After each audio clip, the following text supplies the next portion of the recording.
Yo， 我係 Jack， 歡迎翻到嚟呢個 channel 啊！咁今集嘅 Jack Talk 咧，我哋就喺呢個環境嗰度拍喎。如果你有睇過我之前啲片嘅話咧，都可能會認得呢度，同埋我身邊呢一位阿 Albie 啦。咁啊 Albie 係我以前嘅中學同學嚟嘅喎。Just in case 有啲觀眾係冇睇過我之前啲片，唔知你係邊個嘅話，不如你好快咁樣自我介紹下。Hello， 大家好啦，我叫 Albie 啦。咁其實我都香港嚟嘅，咁而家嚟咗澳洲，其實有差唔多10年啦。咁都係嚟到呢度留學之後，咁跟住畢咗業就喺度做嘢啦。咁而家主要係做緊呢個升學顧問 ，focus 係幫翻可能香港學生過嚟澳洲呢度升學啊，同埋甚至可能有一啲 visa 上嘅一個需求咁咯。係啦，咁啊 Albie 咧而家就係喺呢間 ACIC 嘅公司嗰度做緊啦，而 ACIC 咧咁啱又係呢條片嘅贊助。其實逢親見到 Albie 出現咧，大家都會知道我哋片嘅主題咧就係會講嚟澳洲升學一啲嘅注意事項啦。而今集嘅 topic 咧，你睇下邊就知道啦，住宿啊，學生嘅住宿同埋咧嚟到澳洲係啦出發之前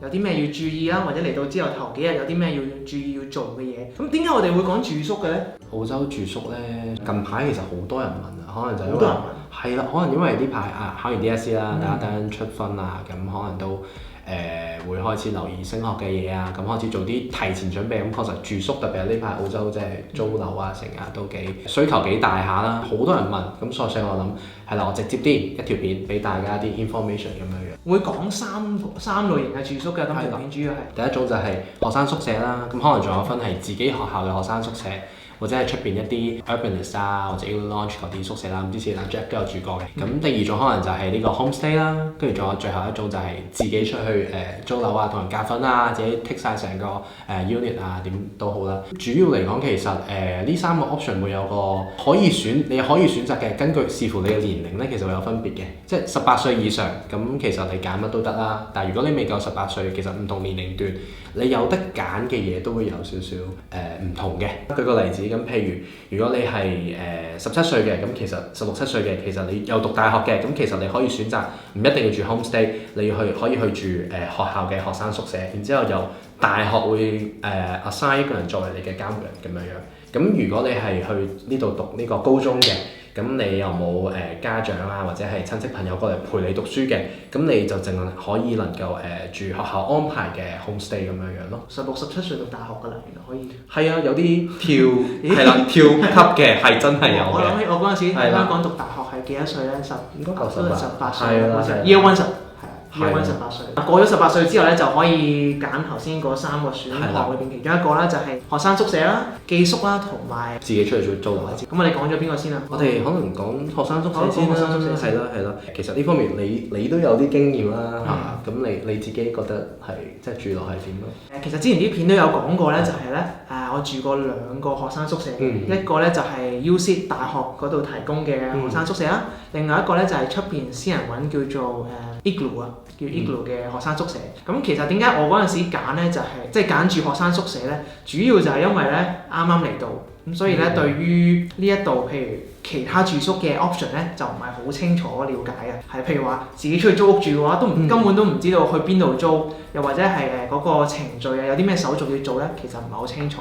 所以咧嗰陣時一開頭咧就係會揀住咗學生宿舍先嘅，環境上都唔錯嘅。我記得一個星期啦 UC 嗰個咧係300幾蚊，我唔知而家有冇加價啦，大家可以上翻學校嘅網站嗰度可以就睇到㗎啦。而呢個 Igloo 咧，我嗰陣時住咧都係300幾蚊一個星期，但係而家咧我聽講咧都唔止㗎啦，400幾蚊、500幾蚊都有。係啦，其實即係好似阿 Jack 咁講啦，如果你啱啱嚟到，咁你對於澳洲環境唔係好熟悉啊，咁其實我覺得住學生宿舍係一個幾好嘅選擇嚟，因為佢第一所有嘢包晒俾你啦。咁如果你自己出去租樓住，咁好多時第一你去睇樓揾樓，跟住人哋又要肯租俾你，咁可能直接同呢個屋主傾，又可能同啲 agent 傾，咁其實都幾繁複嘅。跟住入咗去，你又要自己安排啲上網啊、電費、水費、煤氣費啊，咁其實係比較煩。如果啱啱嚟到學校嗰度都未 set 到 down 晒，咁搞咁多嘢其實真係有啲難搞嘅。咁講完學生宿舍之後咧，不如直接講埋租屋先啦。啱啱都有講過租屋啊。係啦。咁常見嘅你可能就去翻上網去揾啦，咩 realestate.com 啊，或者 domain.com 咁，可能大家會放一啲租樓廣告啦，你直接上去睇完啲相，幾時有得去上去參觀下，咁跟住如果想租嘅，直接交個 application 咁樣樣，咁跟住就完成個過程啦。咁跟住可能我都提一提個寄宿家庭係大概點樣啦，跟住我哋做個簡單嘅比較一下呢3樣嘢咯，好唔好？如果寄宿家庭嘅話咧，咁其實係啊，大家可能有個即係先入為主嘅，即係覺得寄宿家庭肯定係小朋友先住得啦，但係實際上其實係冇最高年齡限制嘅，係啦。咁我最近都有即係20幾30歲左右嘅朋友仔啦，咁因為真係呢邊而家租樓比較難啦，咁一開始揾唔到，咁就問我可唔可以幫佢安排呢個寄宿家庭，咁真係幫佢安排咗嘅，係啦。咁寄宿家庭大概係點樣樣咧？如果你係讀即係未夠18歲嘅，有個 specific 嘅學校，你真係喺嗰度讀緊嘅，咁你揾翻附近嘅，你唔好揾太遠嘅。咁如果唔係嘅，咁其實就都好 flexible 嘅，揾邊度，咁只要佢 available 俾你，咁你就可以去住㗎啦。一個禮拜而家費用可能大概300-400蚊左右啦，咁佢咁水電煤嗰啲肯定包晒俾你啦，咁跟住一日仲會包2餐飯俾你添，即係早餐、晚餐，大致上就係咁啦。咁生活起居上大部分嘅嘢可能佢會即係幫你安排啦，但係即係注意翻一點嘅就係，始終畢竟你係寄宿家庭，其實你就寄居人哋屋企入嗰度啦，生活習慣上會有啲唔同嘅。咁我建議大家可能盡量去適應翻呢邊嘅環境，即係入鄉隨俗啊。譬如舉個例子，我自己當年都係住呢個寄宿家庭先嘅，比較唔習慣嘅就係好多時食嘅嘢係凍嘅，即係譬如三文治啊或者沙律啊嘛，係啦，唔慣嘅一開始有啲，但係當地人即係呢邊都係咁樣去食嘅。大家啱啱聽嘅時候咧，都大概知道咧，喂，原來呢3個選項咧都各自有唔同嘅地方嘅。除咗頭先講嘅地方之外，仲有啲咩係唔同嘅咧？簡單啲由3方面去比較一下，咁第一價錢啊、租期啊，同埋你有啲咩權利咁樣啦。呢3方面我哋講下啦。咁首先第一樣嘢咁價錢咧，其實我覺得租屋可以好平嘅，但係都可以好貴。咁呢個就視乎你去租邊度，有冇人同你一齊夾份，亦都係 share。咁當然就月底啦。至於呢個寄宿家庭啦，300-400蚊一個禮拜，佢係會包埋早餐晚餐。咁跟住最後一樣嘢，咁學生宿舍其實一直以來我都覺得學生宿舍係咁多 option 唔算係會價錢比較貴嘅。咁至於個租期啦，咁其實呢個學生宿舍啦，相當之固定嘅，開學到租到去學期完嘅時候，係啦，或者直接年頭租到年尾，基本上就2種 option 嘅啫，價錢都有少少唔一樣嘅。至於呢個租樓啦，咁一般理論上其實你租好短都得，但係實際上好少可人哋會咁麻煩，即係同你去幾個月續簽啊。咁一般嚟講，大家都係1年起啊。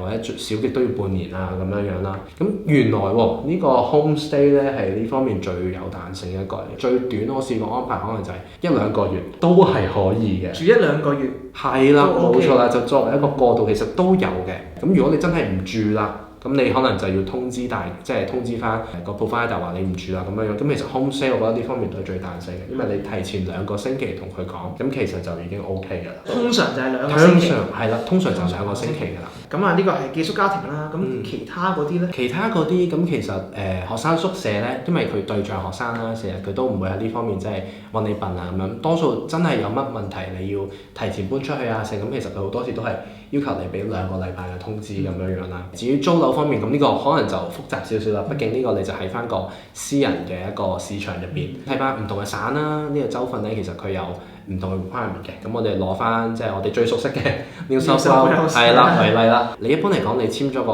fix 嘅 contract，咁如果你真係要搬出去嘅，咁其實你需要就係可能賠翻幾個星期嘅租金咁啦，視乎你簽咗幾耐，同埋仲剩翻幾耐嘅呢個租約啦。咁最多就4個禮拜，咁最少可能就1個禮拜嘅錢就可以走啦。詳情其實呢條片冇辦法講太多啦，因為有好多唔同嘅 scenario 啦。咁如果大家想知道翻個詳情咧，可以睇翻條片下邊，咁到時有個 link 啦。因為呢條片咧，我哋唔可以講晒所有嘢嘅，冇可能。如果唔係條片就好長啦，大家都睇唔到落去㗎啦。咁總之就係一啲詳細啲嘅資訊咧，我哋會擺喺你下邊嗰個 info box 嗰度咧，我哋擺條 link 落去嘅。咁你撳入去嗰條 link 咧，填你嘅 email 係嘛？係啦。Albie 之後咧就會 send 翻俾你 send 個 email 俾你，裏邊咧就係有一個詳細啲嘅一個 PDF 咁樣，係一個 PDF。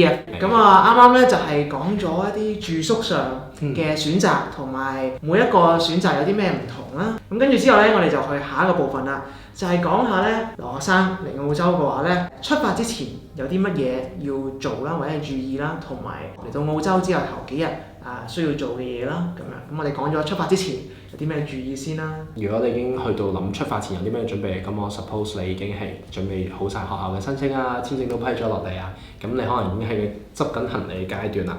咁我覺得其實行李呢樣嘢有少少因人而異嘅，即係包括你去唔同嘅地方啊，或者你自己即係平時生活習慣上嘅需求啊，咁你會執唔同嘅嘢啦。但係大致上即係我哋諗翻我哋當年嚟有啲咩一定要執，或者係話早知嗰陣時有帶呢樣嘢就好啦。電話卡即係如果最好咧，我會建議大家開翻一張有漫遊嘅電話卡，就唔需要話好長嘅，即係可能幾日咁樣樣作為一個過渡。In case 你啱啱嚟到呢度嘅時候，咁你可能需要打電話俾接機嘅人啊，或者係有啲咩事真係要打個電話咁樣樣，會方便少少。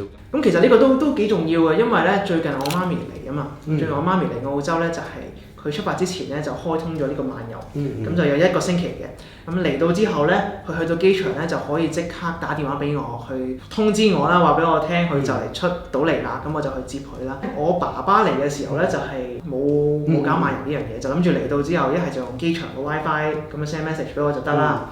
但係咧唔知點解咁啱嗰日咧佢又連唔到機場嘅 WiFi，咁所以咧就一路都聯絡唔到我。咁所以咧呢個電話卡呢樣嘢，或者係開通漫遊呢樣嘢咧，都可以係幾重要嘅。係啦，唔係話你一定會用到，但係真係需要嘅時候呢個好有用啦。咁跟住同埋，其實我覺得都可以帶少量現金嘅，即係你又唔需要帶好多錢話我嚟到澳洲去入咁樣樣。咁首先其實提翻大家啦，澳洲入境你最多可以帶1萬蚊澳紙等值嘅呢個 cash 喺身上啦。咁如果帶太多嘅話咧，就要申報嘅。所以帶唔多嘅，你可能帶幾百蚊過渡一下，咁跟住其實你開銀行戶口啊，咁無論係過數即刻匯錢過嚟啊，定係話你帶啲旅行支票，咁其實都好方便嘅。同埋最後仲有一樣嘢啦，係啊，帶喺身上嘅 hand carry 好重要嘅就要帶支筆啊。我帶支筆，點解特別要講筆呢樣嘢？係啦，呢個就係好多時候我自己每次真係翻嚟澳洲有時都會唔記得嘅。點解咧？因為其實你喺機上咧，空中服務員啦，咁佢哋會派張入境卡俾你，就係澳洲嘅入境須知卡或者申報卡咁樣嘅嘢啦。你填翻一啲你個人嘅資料啊，嚟幾耐啊，同埋即係申報你有冇帶啲咩違禁品啊，填定張卡再落機。咁其實你過關嘅時候會真係快好多嘅。寄艙嘅行李啦，咁其實澳洲個天氣咧大致上都好舒服嘅，但係佢有太陽同冇太陽嘅時候，個溫差其實係幾大下嘅。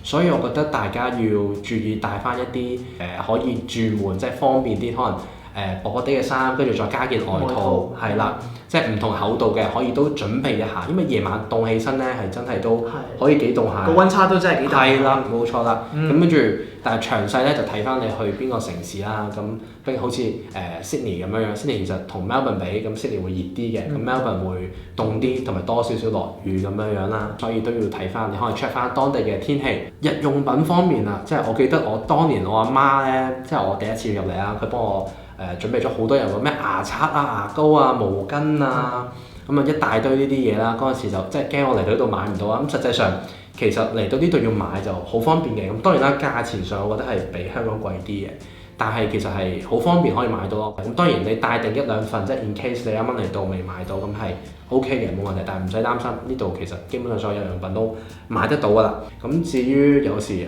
大家好多時中意帶咩正露丸啊、保濟丸啊呢啲。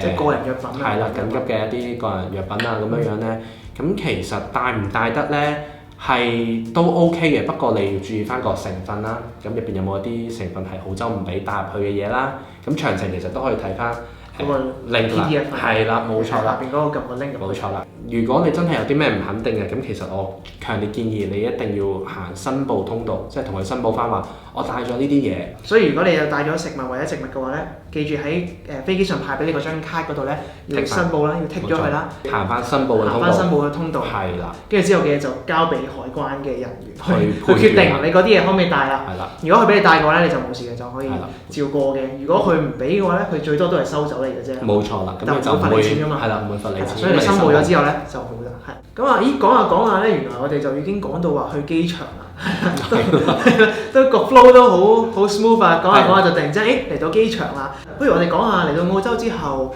嗰1個星期啦，或者頭幾日啦，仲有啲乜嘢係我哋會做嘅咧？通常第一樣係電話卡啦，另外一樣嘢就係呢個銀行戶口啦，方便即係你之後喺度用錢啊，或者係買嘢啊，或者甚至係喺香港屋企人要過錢過嚟俾你咁方便啦。係啦，開咗銀行戶口先，有啲咩需要帶咧？咁基本上就係你嘅 Visa 啦、學生簽證啦，同埋你嘅 COE 啦，再帶埋你嘅 passport 啦、你嘅聯絡資料啦，即係電話 number 嗰啲啦。大家可能成日都覺得開銀行戶口咪有個住址證明啊，其實係唔需要嘅。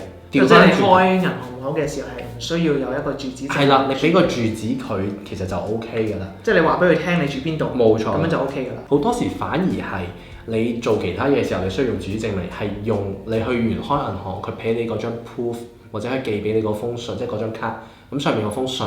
嗰個地址作為你嘅住址證明，係啦。好啦，咁真係咪資訊量好多先？